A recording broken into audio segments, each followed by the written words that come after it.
On se retrouve aujourd'hui pour une nouvelle petite vidéo sur Napoleon Saga afin de présenter le jeu et un peu plus les règles. Alors, on s'aperçoit que il y a le plateau de jeu et on va commencer par le décrire, ce qui est le plus important. Le plateau de jeu est divisé en plusieurs zones. Il y a la première ligne, qui est la ligne qui va combattre. Il y a la seconde ligne, en fait, qui est la ligne qui va permettre d'apporter des renforts. Et nous avons la réserve, qui sont les unités qui sont en attente et qui vont peut-être participer au combat un peu plus tard. Il y a aussi différentes zones. Il y a les zones striées, que l'on voit ici et ici des deux côtés, qui représentent les zones de retraite. C'est-à-dire que lorsqu'une unité va subir trop de blessures ou va rater un jet de morale, cette unité va être déplacée dans une des zones de retraite. Il y a aussi des zones obliques, ici, ici, ici et ici, qui sont les zones de contournement, qui permettent à des unités qui seraient en réserve de tenter de contourner l'armée adverse. Ceci est une action assez puissante, mais qui n'est pas sûre de réussir. Donc il faut choisir toujours judicieusement le moment où vous lancez votre contournement et la façon dont vous allez le faire. Il va de soi, bien sûr, de bien choisir l'unité qui le fait. Donc ça, c'est le plateau de jeu. Dans Napoleon Saga, la première ligne, en fait, constitue le champ de bataille, on va dire. Donc il est assez grand, et c'est pour ça que les unités peuvent combattre que contre des unités qui sont situées en face d'elles. Voilà, donc celle-ci peut attaquer là et vice-versa, mais ce n'est pas possible en diagonale, il y a une trop grande distance. Les emplacements. Les emplacements de première ligne, c'est ceux qui vont permettre de combattre, comme je vous l'ai dit. Donc lorsque vous combattre, c'est assez simple, on va commencer par analyser les cartes d'unités. Les cartes d'unités, il y a un dessin qui va représenter de façon assez clairement le type d'unité qu'il y a, l'infanterie, la cavalerie, on va mettre ici, et bien sûr l'artillerie. Le dessin est assez probant, il vous permettra de trouver tout de suite de quoi il s'agit. Il va y avoir des icônes qui sont le plus important sur le jeu. Il y a les icônes représentant un fusil, la capacité de tir de l'unité, une icône représentant un sabre, qui est la valeur de corps à corps, de mêlée de l'unité, la valeur de cohésion, qui est représentée par des grognards, par des soldats, c'est le nombre de points de vie de l'unité, le nombre de pertes qu'elle peut encaisser. Et on va avoir le petit drapeau qui est le moral, car les unités vont être amenées à tester leur morale pour voir si elles ont assez de force de volonté de rester et subir les affres de la bataille. Il va y avoir parfois des mots-clés. Là, sur la cavalerie, on s'aperçoit qu'il y a marqué « fast », ce qui veut dire que cette cavalerie est rapide. Les mots-clés donnent un petit pouvoir supplémentaire. Ensuite, il y a bien sûr le drapeau qui va représenter la nationalité. On voit le drapeau britannique ici, le drapeau français ici. Et en dessous, des informations qui sont faites uniquement pour, lorsqu'on joue avec les règles avancées, vous permettre de créer votre propre armée.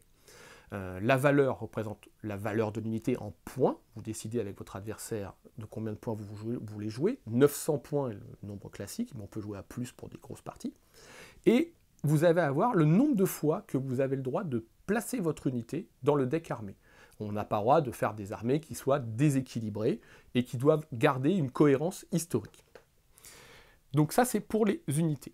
Alors, on en vient inévitablement aux actions. Alors, dans Napoleon Saga, les deux joueurs vont avoir le droit à 3 actions par tour. C'est pour ça que vous avez des marqueurs d'activation. Les activations se font de façon alternée, c'est-à-dire que si le joueur français joue en premier, il va activer en premier une unité, son adversaire va le faire, il va activer une deuxième unité pour l'adversaire, troisième unité française, et puis troisième unité pour l'adversaire. Donc vous ne pouvez activer que 3 unités par tour, sachant qu'en début de partie, vous commencerez toujours avec 12 unités. 12 unités que vous allez placer obligatoirement en début de partie, en remplissant votre première ligne, donc 5 unités, en remplissant votre seconde ligne, 4 unités qui va faire 9, et vous allez avoir 3 unités qui vont être placées en réserve. Les unités placées en réserve seront face cachée, avec bien sûr le drapeau de la nationalité. Les unités sont cachées tant qu'elles ne sont pas activées. Votre adversaire n'est pas assez près pour voir ce qu'il y a. Nous allons voir maintenant la première action possible à Napoleon Saga, à savoir le tir. Vous allez bien sûr devoir activer votre unité pour indiquer que c'est elle qui agit, et vous allez faire feu. Pour ça, on va utiliser l'icône avec le fusil. Vous allez lancer un dé, rajouter la valeur de l'icône, et si vous réussissez à faire une valeur de 6 minimum, vous allez pouvoir infliger une blessure. Si vous réussissez à faire 9, dans ce cas précis en faisant 6 au dé, 6 et 3, 9, ou éventuellement avec des cartes de stratégie qui vont vous donner des bonus, vous pouvez infliger un deuxième marqueur blessure. Il faut savoir que l'on peut infliger que 2 marqueurs blessures maximum par tour. C'est-à-dire que c'est déjà beaucoup de pertes. On ne peut pas décimer une unité d'un seul coup par un seul tir. Il vous en faut souvent plusieurs. Imaginons le cas, comme je vous disais, que l'on fait 3 au dé. Plus 3, ça fait 6. Je mets un marqueur blessure. Il se passe rien de plus. La seconde action qui est possible, c'est lorsqu'il va y avoir une mêlée. Alors là, il y a une petite différence. On va activer bien sûr l'unité pour indiquer qu'elle rentre en mêlée, et l'on va placer un marqueur mêlée entre les deux unités. Parce que contrairement au tir, il y a 2 grandes différences. La première, c'est que le tir, vous faites votre action et l'adversaire ne fait que le subir. Là, les 2 joueurs vont lancer le dé. C'est-à-dire que les 2 joueurs vont utiliser l'icône de sabre pour savoir le résultat de la mêlée. Et parfois, on peut lancer un combat et le perdre. La seconde chose, c'est que les unités restent en mêlée. C'est pour ça qu'il y a ce marqueur, pour indiquer que ces unités ne peuvent plus bouger, ne peuvent pas être la cible de tir, et sont un peu empêtrées, et qu'ils vont devoir gérer ceci. Donc ça, c'est l'action de mêlée. Pareil, on lance un dé, on rajoute sa valeur. Si on fait 6, un marqueur. Si on fait 9, 2 marqueurs. Ce qu'il faut savoir, c'est que lorsqu'une unité subit 2 marqueurs blessures, soit d'un seul coup, ou, on va dire, une première blessure par un tir d'artillerie, puis une deuxième blessure par la mêlée, on va avoir l'obligation de faire un test de morale avec le drapeau. Il y a un jet de morale qui va être fait. Si le jet de morale est échoué, l'unité va retraiter, c'est-à-dire qu'elle va partir dans les zones dont on parlait tout à l'heure, c'est-à-dire les zones striées. Les unités qui sont le plus à gauche partent à gauche, les unités qui sont le plus à droite partent à droite, l'unité qui est au centre va choisir l'endroit où elle veut partir.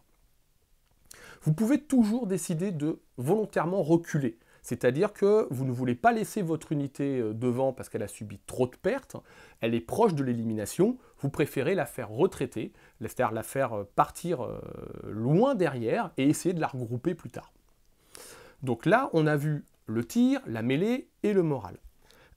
Bien sûr, les cavaleries peuvent charger, c'est-à-dire qu'elles peuvent avoir un impact plus important pour le premier round, et c'est pour ça qu'elles ont un petit marqueur qui leur permet de savoir qu'ils vont avoir encore un plus 1, un bonus de plus 1, sachant que lorsqu'on charge, on a déjà plus 1.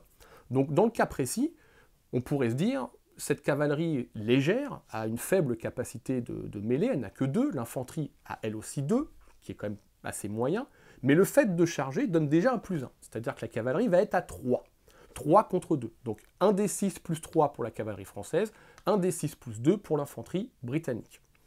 Quoi qu'il arrive, le marqueur de bonus sera enlevé parce qu'il ne sert qu'au premier round, le marqueur mêlée reste, et puis les pertes sont mises toujours simultanément lors d'une mêlée. L'autre action, bien sûr, très importante à Napoleon Saga, est le déplacement. Pourquoi? Parce que Napoleon Saga n'est pas seulement un jeu où on va combattre et tirer, mais surtout un jeu de déplacement. Il est très important de contrôler votre première ligne. Lorsque vous détruisez une unité adverse, vous allez gagner 2 points de victoire. Comment on détruit une unité adverse? Il suffit de mettre autant de marqueurs blessures que la valeur de cohésion de l'unité. Dans ce cas-là, la carte est retirée du jeu, donnée à votre adversaire pour lui rapporter 2 points de victoire. Pourquoi je vous dis ça? Tout simplement parce que la condition de victoire primordiale est d'avoir 10 points de victoire. Donc vous détruisez 5 unités chez l'adversaire. Mais il y a aussi une condition de défaite, et ça c'est très important à comprendre. Vous allez avoir des unités dans votre première ligne, qui vont permettre de combattre, car je rappelle, seule la première ligne peut réellement combattre en mêlée et tirer. L'artillerie bien sûr peut tirer plus loin, mais c'est l'artillerie. Si à la fin de votre tour de jeu, vous vous retrouvez avec 3 emplacements libres dans votre première ligne, vous avez automatiquement perdu. Parce que votre armée se disloque, vous ne tenez plus le front, et l'adversaire va vous enfoncer.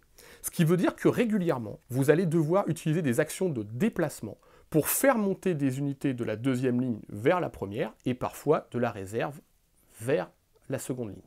On ne peut pas se téléporter de la réserve vers la première ligne, hein. Ça serait trop beau. Donc les déplacements. Les déplacements sont assez simples. Comme toute action en Apollon Saga, il faut un marqueur activation sur l'unité pour qu'elle agisse. Qu'elle veuille tirer, se déplacer, rentrer en mêlée, lancer un contournement, quoi qu'il arrive, il faut l'activer. Donc vous ne pouvez activer que 3 unités par tour, je le rappelle. Les déplacements. Une unité, on va faire un exemple assez simple, on va prendre une unité qui serait en seconde ligne. Si je l'active, elle peut monter en première ligne. Elle ne peut monter que dans les cases qui sont situées devant. D'accord? Donc cette infanterie pourrait aller ici, ou elle pourrait aller ici. Mais elle ne pourrait aller ni là, ni là, ni là. C'est trop loin sur le champ de bataille. Si vous avez une unité à vous qui est en première ligne, par exemple, imaginons que vous avez une unité qui est blessée, et vous n'avez pas trop envie de la laisser devant pour qu'elle subisse encore des tirs et donne 2 points de victoire à l'adversaire. Vous pouvez aussi faire un switch, c'est-à-dire échanger de position. Vous activez votre unité et vous inversez votre position, ce qui va vous permettre d'amener une unité toute neuve, toute fraîche en première ligne, alors que l'unité blessée va pouvoir partir un peu en arrière. Cette action d'échange n'est possible que si l'unité qui est en première ligne n'est pas déjà engagée en mêlée. Si elle l'est, malheureusement, vous n'avez pas le choix, il faudra monter là. La mêlée va complètement bloquer en fait l'unité dans son déplacement. On peut aussi faire des mouvements latéraux, c'est-à-dire que, par exemple, vous avez une unité adverse, on va prendre une unité prussienne qui est placée en première ligne, vous avez personne devant, vous pouvez vous activer pour vous déplacer latéralement, d'une seule case bien sûr, on se déplace d'une seule case, pour vous mettre en position de combattre au prochain tour. Donc on peut faire des mouvements pour avancer dans une case libre, on peut échanger avec une unité qui ne serait pas engagée en mêlée, et on peut faire des mouvements latéraux. La cavalerie a une petite règle spéciale, c'est que la cavalerie, les chevaux vont plus vite que l'infanterie, on le sait tous, vous pouvez vous déplacer et charger en même temps.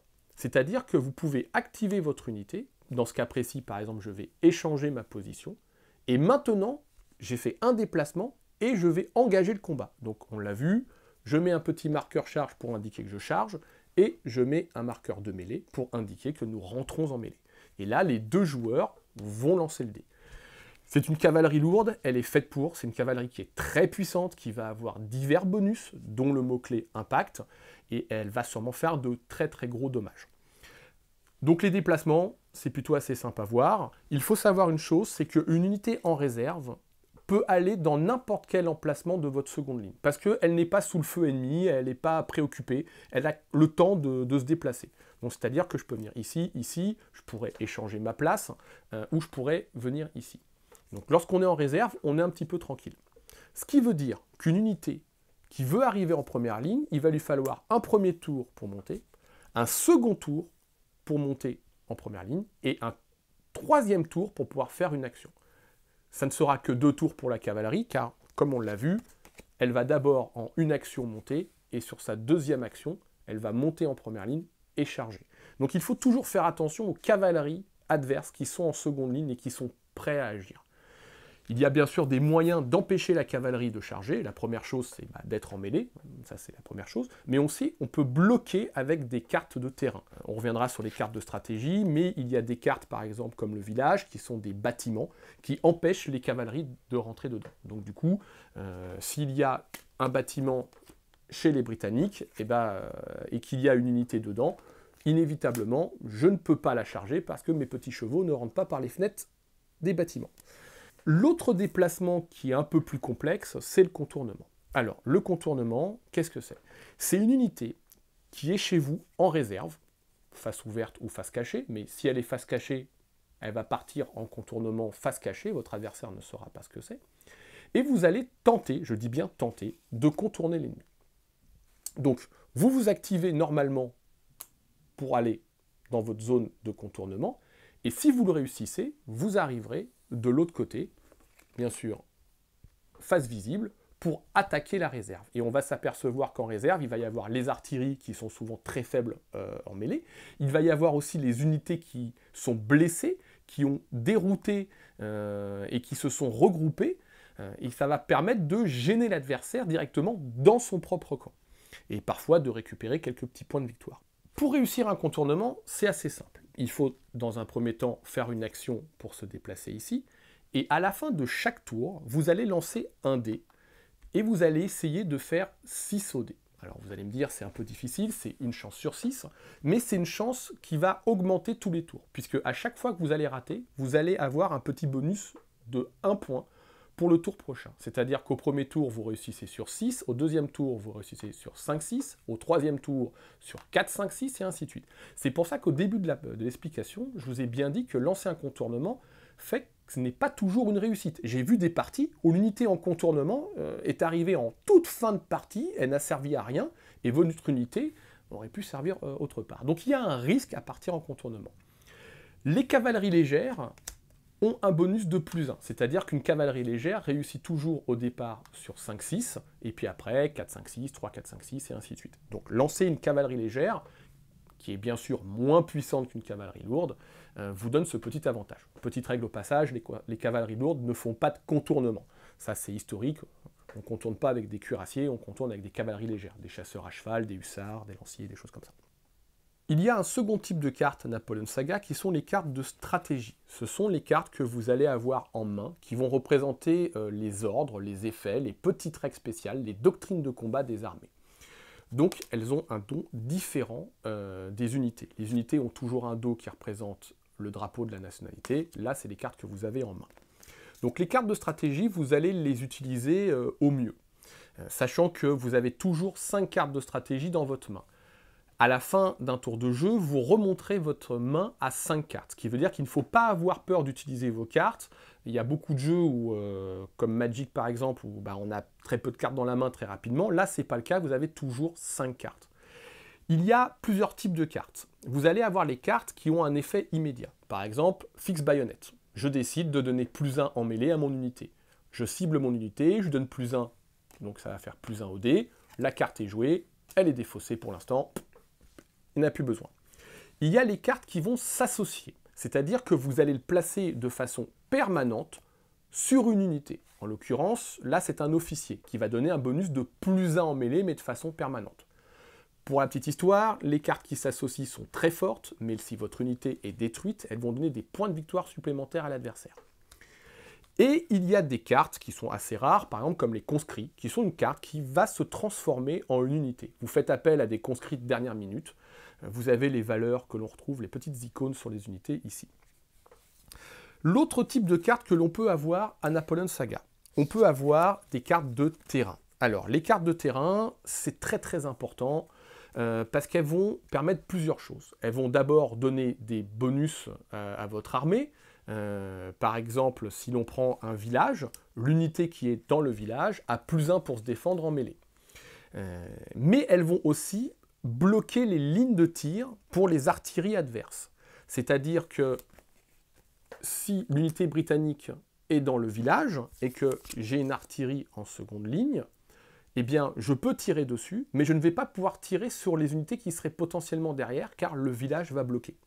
Les cavaleries ne pouvant pas rentrer dans les bâtiments, ça peut aussi empêcher les unités de cavalerie de vous attaquer. Mais attention, si la ligne de visée est bloquée de ce côté-là, elle est aussi bloquée pour vous de l'autre côté, et elle peut empêcher vos cavaleries de monter en première ligne.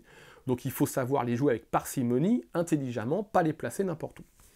Les cartes terrain classiques sont le village pour des bonus en défense, la colline pour avoir un bonus en tir, l'artillerie va adorer, on va avoir la ferme qui donne un bonus au moral, et on a le bois qui donne un malus à votre adversaire lorsqu'il vous tire dessus. Donc ça, c'est assez pratique.